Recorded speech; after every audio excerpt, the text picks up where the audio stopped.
A secret document showing ANZ employees were pushed to wrap up troubled loans to farmers within 2 years has been revealed at the Banking Royal Commission. It came as anger against the banks spilled over outside the sittings in Brisbane.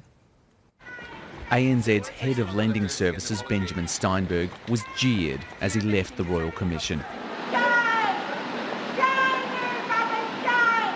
One customer asked him for an apology. Everything that was done in there, you've done worse to me. Like the Haste family wanted inside. There's no way we could challenge what the bank did. We had no resources, so I was working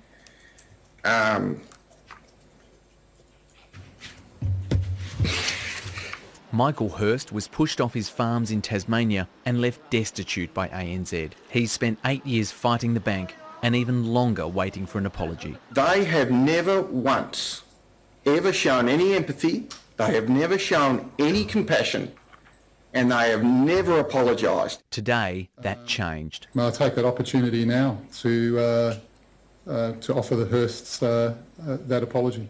The Royal Commission revealed a secret document showing ANZ employees were given incentives to wrap up troubled farms within 2 years. One of the key performance indicators for staff was to churn files in 24 months. I would not say that there was a hardcore requirement or a drop-dead requirement to churn files. I would describe it as a guide to our people. The KPI explains the haste with which ANZ pushed the Harleys of Western Australia off the land they'd farmed for 100 years, despite being just months from being able to clear their debts. ANZ had required the Harleys to sell all of their properties. Yes. Including their home. Yes. And their sheep. Yes. And when they didn't sell the properties fast enough, it sold the properties itself as mortgagee in possession. Yes. And when that didn't raise enough to pay off the debt, ANZ threatened the Harleys with a bankruptcy proceeding. Again, I can see how you would interpret that as being a threat.